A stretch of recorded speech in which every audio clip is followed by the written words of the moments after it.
Ladies and gentlemen, boys and girls, welcome to another episode of the Coffee Roaster Warm-Up Sessions podcast.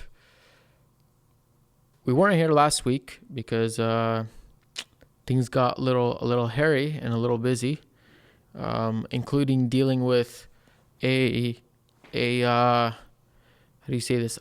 A tax audit.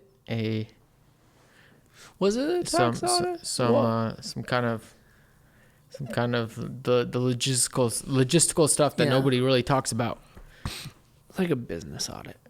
It's a tax audit. It wasn't an IRS, was it? What? Was it the IRS? It wasn't the IRS, thank No, God, but it was the IRS. Washington State IRS. Or the Department of Revenue, that's what they call it. So, so we're going to dive into that a little bit, but since our last episode 2 weeks ago, we dropped 2 new lovely coffees. Yeah.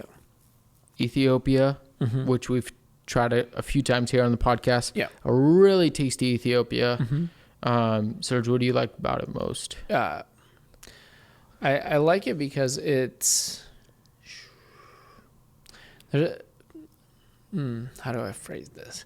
I think more or less that it has like dynamic range. I think it has nice fruit on it, but it also has pretty good florals on it. That's what I picked up like from day one when we started dialing it in. It's like no matter what our roast was, I picked those things up. It just kind of, some things were, had more highs and lows, and some things had too many lows and not enough highs. And when we dialed it in, it just, it tasted overall like properly equalized, for lack of better terms, you know what I mean?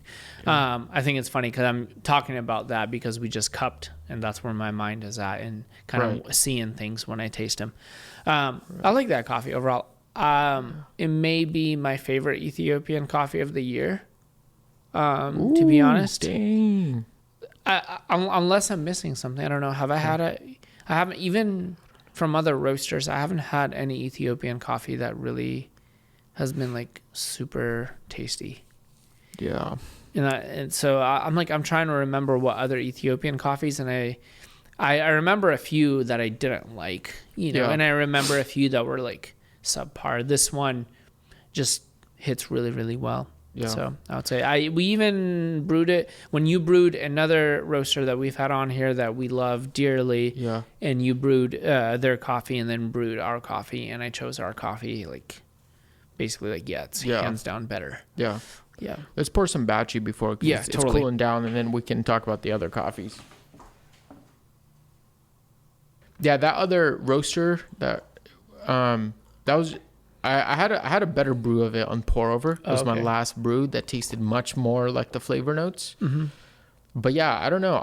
To be honest, I don't know if I've had a really stellar Ethiopian that I would like to be excited about. Yeah. Right. Not that there isn't any existing, but I'm just saying, just from the coffees I've had, the roasters I've tried, and I don't only drink our coffees. But I will say, yeah, this Ethiopia is really nice. It's like, for natural, it's so clean. Like I would easily mistaken it for a washed. Yeah, but it has a lot of... it's a natural, it has a lot of the good stuff, though, of a natural, though. Like, kind of like that fruitiness that's kind of on the front end. We have, like, blueberry, I think, peach, and florals. A classic Ethiopian profile. Very classic, yeah. But, dang, it's clean, textures are nice. Just the whole taste experience of it, I think, is really, really pleasant. And it's rocking at 3 to 4 weeks off a roast. It's great. So. Yeah. And I think it's one of our lighter coffees, right? If I'm not mistaken, according to the color meter. That is. And I think the color meter and the flavor profile of this coffee aligns pretty well right now. Like it has the nuances and the lovely aspects of a light roasted coffee. It's juicy. It's like bright in the best way, which I think is great. It is probably, I would say it's probably my favorite coffee we have right now. Yeah. I think, pretty sure. I mean, we still have some of that geisha, and like it for me, it kind of sits in that space of where like if you let our geisha rest for like 4 weeks, it always comes off intense, big. So I would say the geisha is a little more intense than the Ethiopia in flavor, which we still have some of that. No, right? we're done. We're sold out. Yeah. Oh, wild. Yeah. Wild. So the batch that we have right geisha. now is done. Yeah. Oh, wild.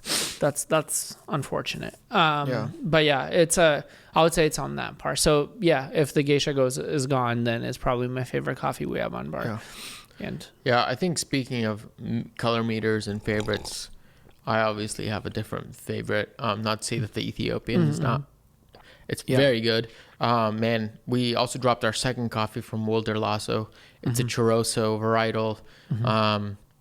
Anaerobic washed. Yeah. It is one of the lightest roasts that we've ever released. I think there was one other coffee that we roasted that light. Is it lighter than the Ethiopia?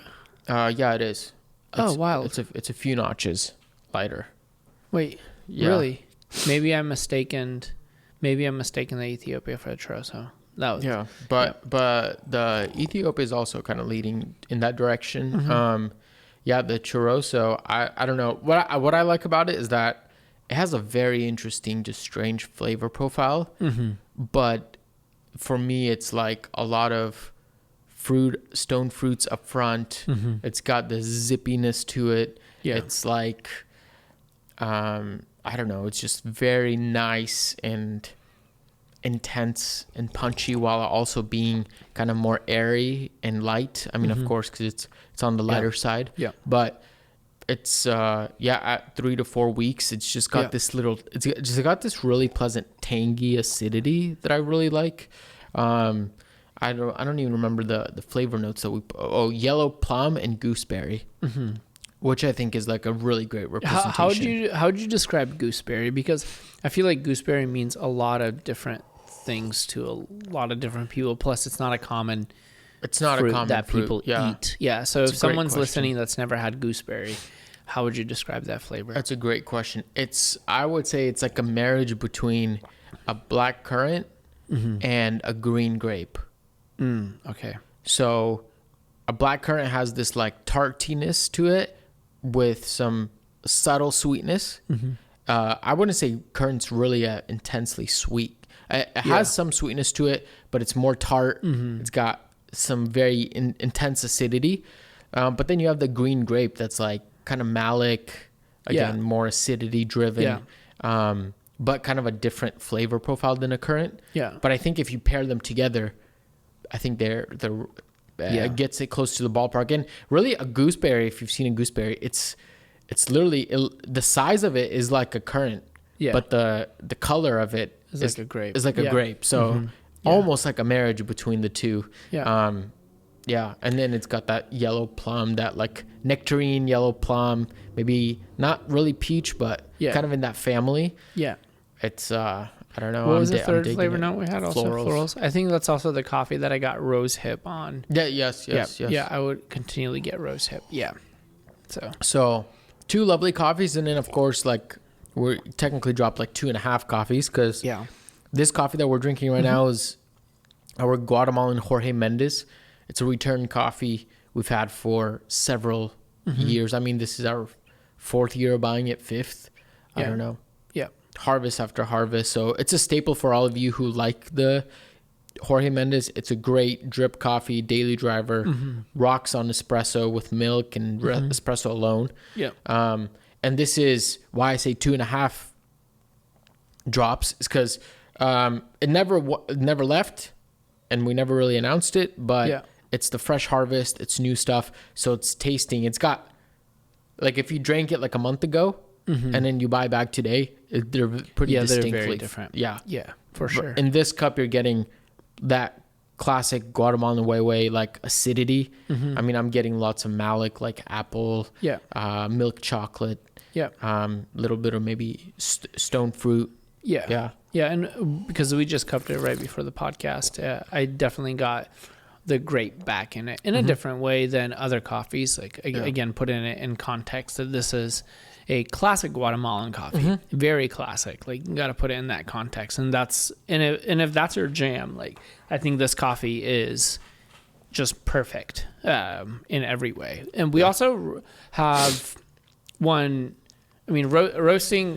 a coffee that you have year round is fun because you get to taste the progression of the coffee, but you also get to taste how you continually redial the same coffee, but it's not the same harvest, right? So when we redialed it for the fresh harvest, we actually decided to take it even lighter than we've have before.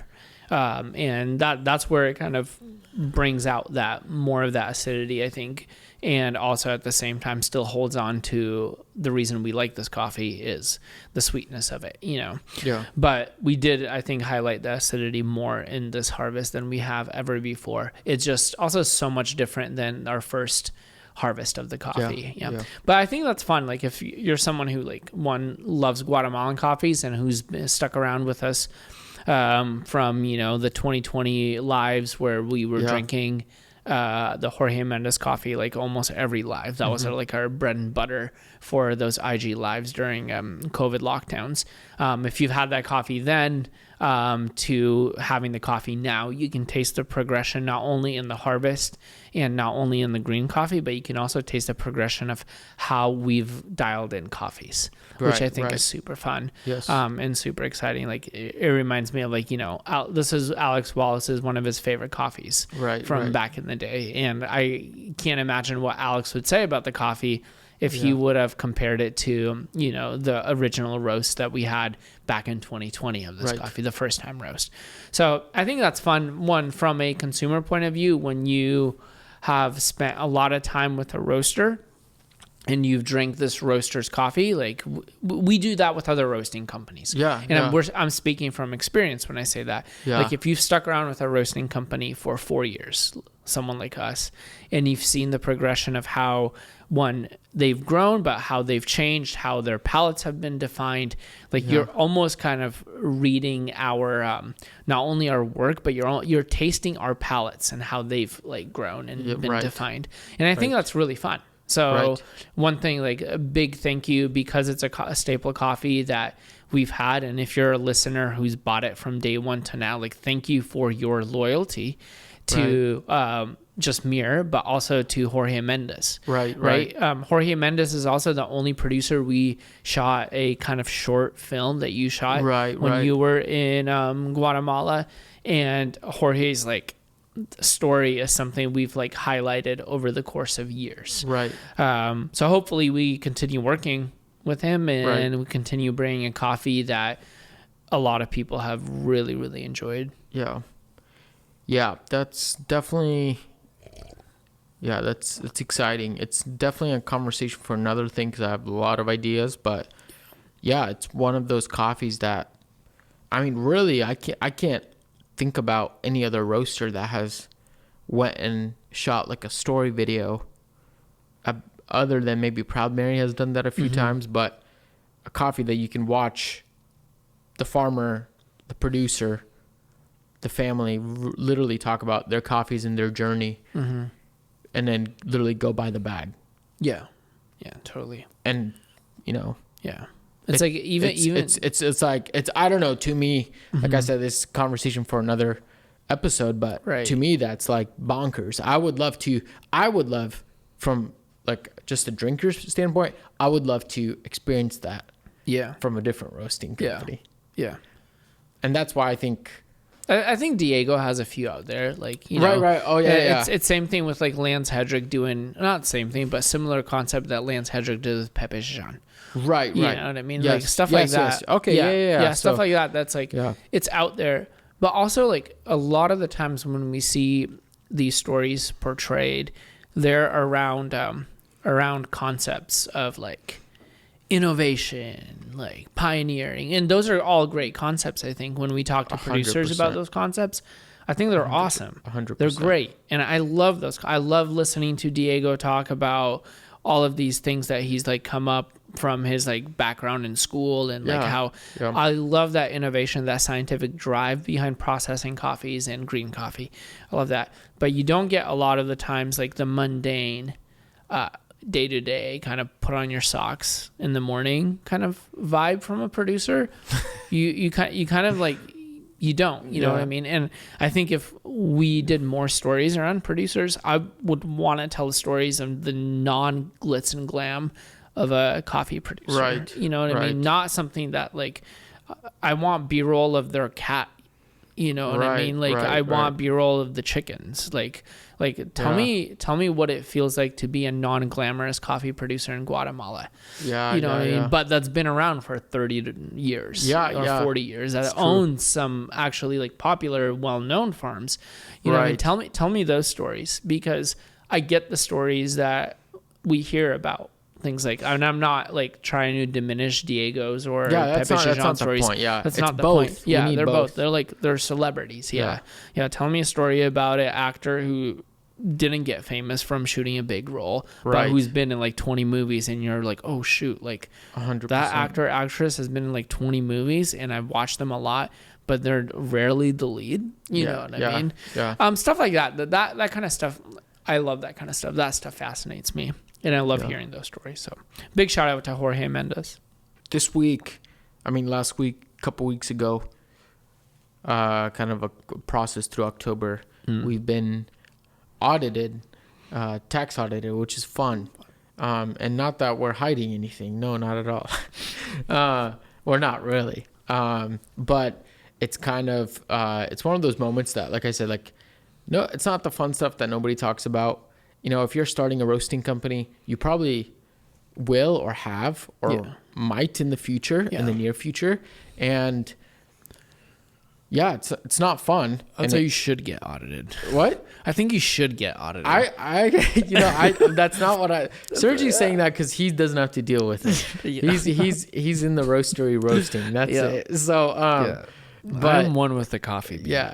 But I don't. Yeah, but I do agree. I think in a month or so when this crosses by, I'll probably say, I hope everybody does, because it's just like a really nice, stressful, like reality check of just like, hey, you need to get your stuff together and make sure things are tightened and dialed up, and you're not.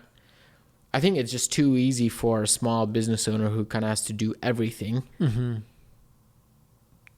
know, you have to wear many hats. And oftentimes 99 out of the 100 hats you're wearing, it's not your repertoire. Yeah. Like, it's my repertoire to shoot a podcast, not to be an accountant. Yeah, exactly. Yeah. And so it's easy to keep up making the podcast look nice, but it's not easy for me to be keeping the books and the details and the accounts and the profit and loss statements and all this stuff. Yeah. But one thing I will say is, like, do not let that fall by the wayside. No. Do your quarterly taxes on time and be organized. No. And I think that we've heard the stories of a lot of businesses, like not even coffee businesses, like their demise has been like just like either tax evasion, tax fraud, or just like complete ignorance to what they need to do. Like, you know what I mean?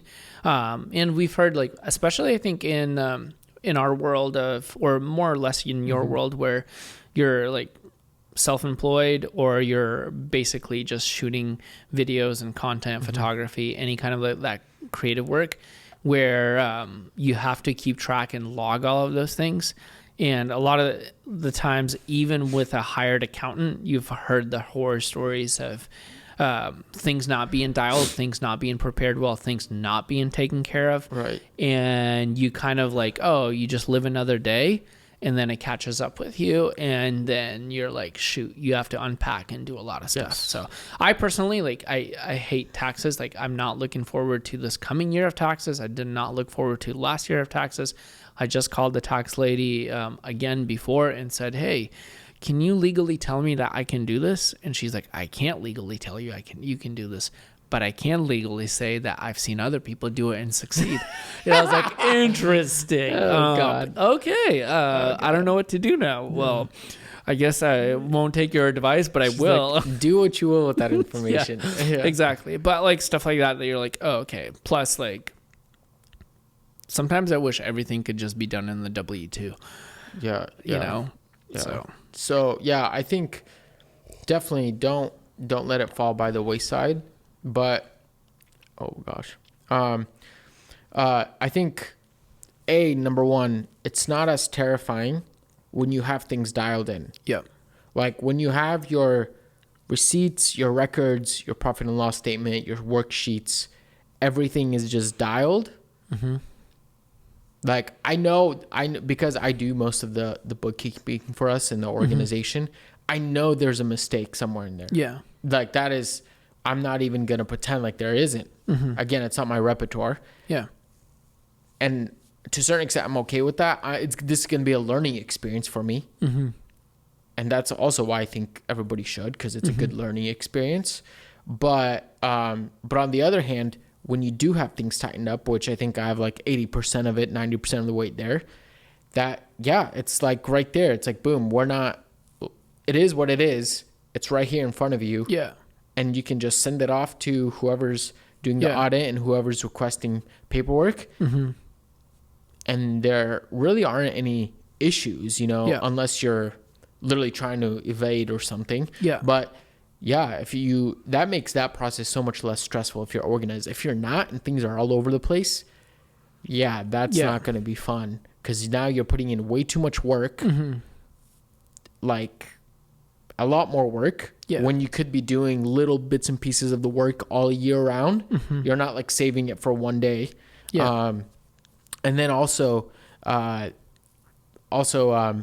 other good thing about being uptight with your bookkeeping and stuff like that is that I hope you know your numbers. I hope you know where your mm-hmm. money's going in your business. I hope you can keep track of who's spending what, how much is going away, where can you cut out, like. And it's interesting, even just like reviewing hours for the last 4 months that they're auditing. I'm just like even noticing some trends in how we've been spending money from year 2 to today. Mm-hmm. And I'm like, interesting. Like our expenses have drastically dropped. Like mm-hmm. our worksheets before were like a row of just expenses and stuff we're spending. Yeah. And then now it's actually even easier because we're like outside of like the main stuff, we're almost not investing into outside of like the main stuff as a roasting company. And I'm like, oh, interesting. That's a very good sign in my opinion.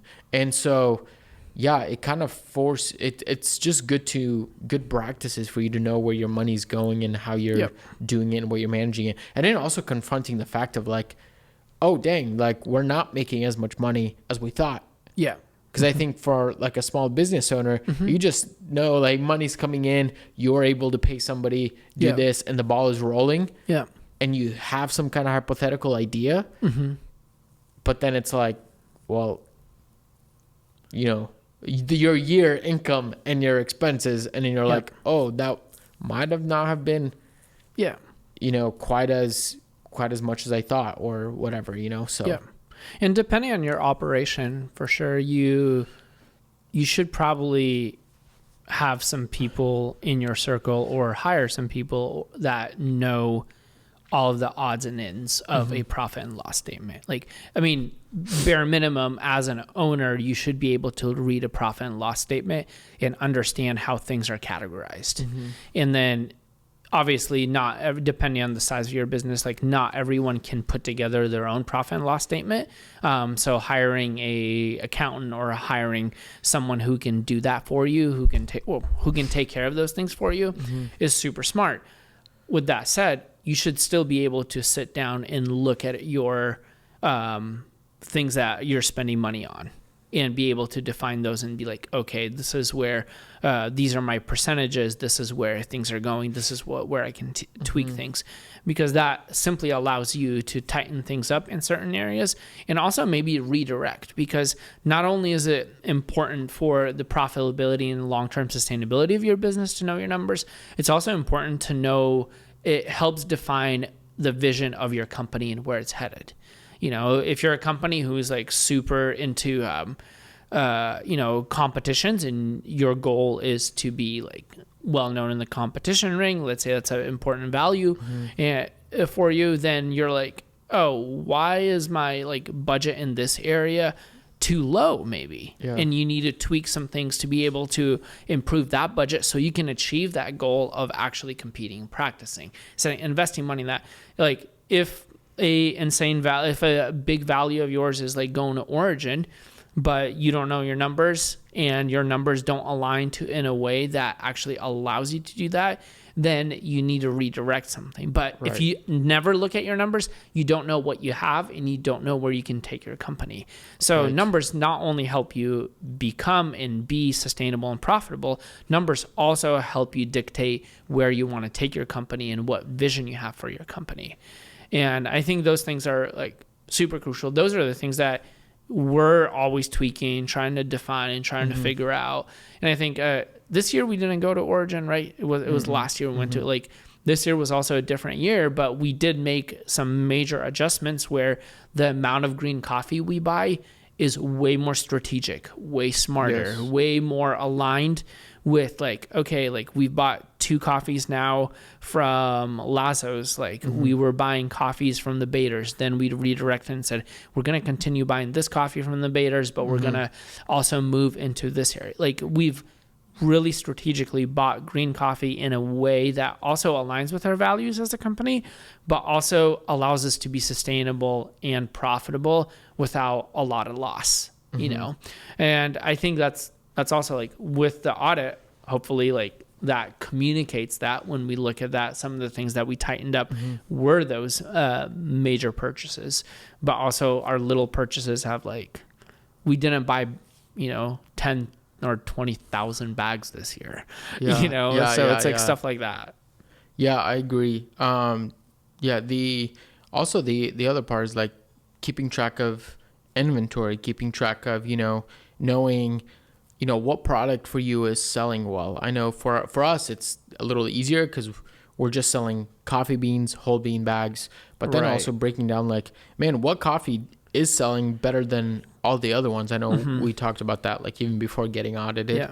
But it's like, some coffees are selling better than others, and why? And then asking yourself that question and then being able to use that data to make reasonable outcomes and decisions out of that. Like, I don't know, like, I mean, just an idea, an example is like, hey, if this coffee is selling twice as fast or much as this coffee, I mean, is there a point of having this coffee when you could just buy twice as much as this coffee that's already selling?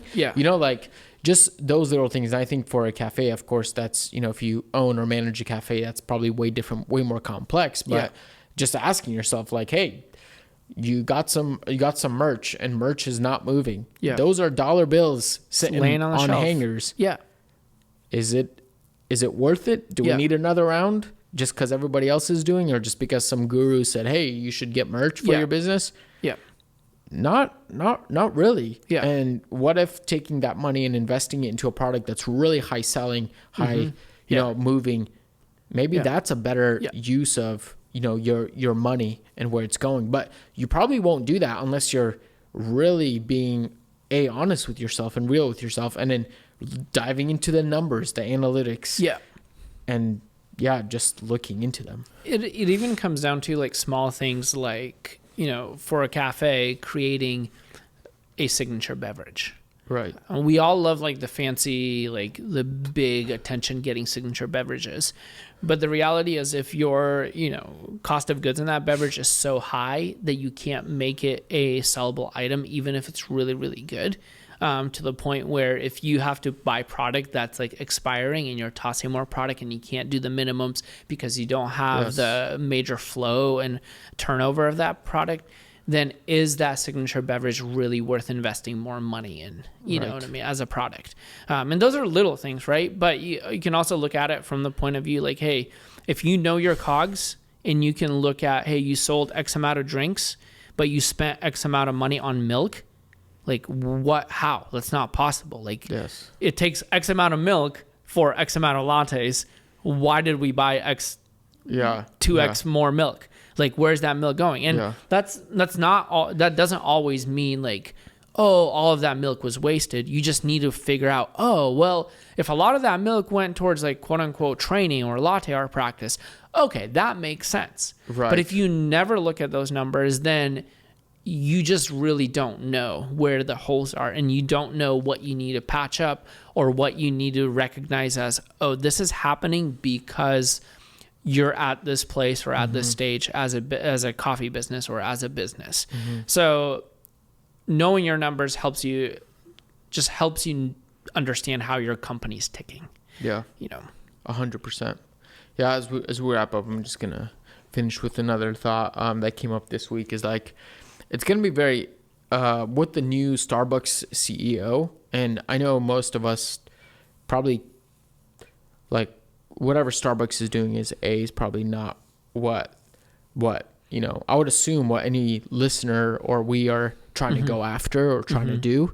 And it's a much different scale and level of operation, but it's very interesting to see, like, they released some few statements about what they're doing and some decisions that they're making.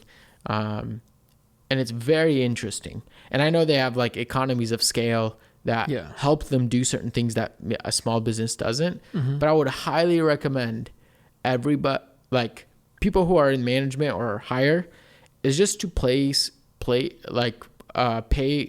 close attention to kind of some of the decision making that's going to be happening at Starbucks with their new CEO. Yeah.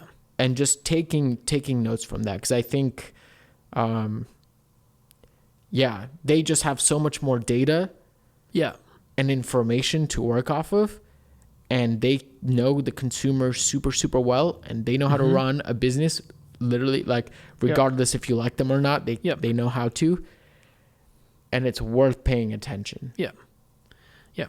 It's going to be interesting. I'm actually very excited. Yeah. And curious to see. Yeah, I 100% agree. It's also a good reference point to see what majority of how coffee drinkers are thinking in general, because they're going to have analytics and data. Like you said, they have that access. So you don't, maybe as a small coffee business, you just don't have the access to that. But what you do, you have the access of observing the decisions that Starbucks get to make. Yeah. And those may not be the same decisions that you get to make, but they may help you make better decisions. Yeah. 100%. And that's key. It's like we've talked about the data about, specialty coffee is like just growing at an insane rate. Right. We've talked about that data, but Starbucks also knows that data. Right. So the question is, how will Starbucks respond to that information? Right. Will they be like trying to lean into that, or will they stay in their own lane and be like, yeah, we don't need to lean into that. We just need to grow this.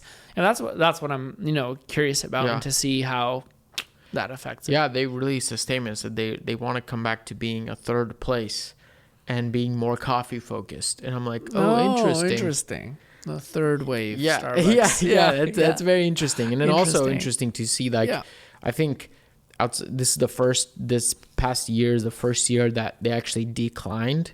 Right. Or I think we see like a 7% drop or something like that, like something pretty enormous. Yeah. But that does mean though also, like, some of that is like, hey, that's because if that's dropped, if we assume that people are still drinking the same amount of coffee, if not more, that means people are just going somewhere else. And it may be your cafe. Exactly. And it may be our cafe. Yeah. But also realizing that if they revamp and they take back that 7% of loss, someone's going to get impacted. And so it's just a really good observation, both, from everything. But anyways, that's fun. That's fun. I like that a lot. Like, curious. Well, friends, thank you so much for listening to another episode of the Coffee Roaster Warm Sessions podcast. Go pick up some bags of the new coffees, please. Do yourself a favor, not us. Do yourself a favor, because they're literally that tasty. And enjoy it with with one of these podcast episodes. And before you go, can you help me pronounce the name of the Ethiopian coffee? Is it Tukeyute? What? I don't know. Do you know? Tukiyuti? I don't know. Tuki. Yeah. I don't. Buy the Tuki I'm so Just sorry. I'm so sorry. It's the Ethiopia Karamo. Ethiopian. Yeah. God. Yeah. Okay. Okay. There Just it is. do it. Remember, friends, reflect what's good.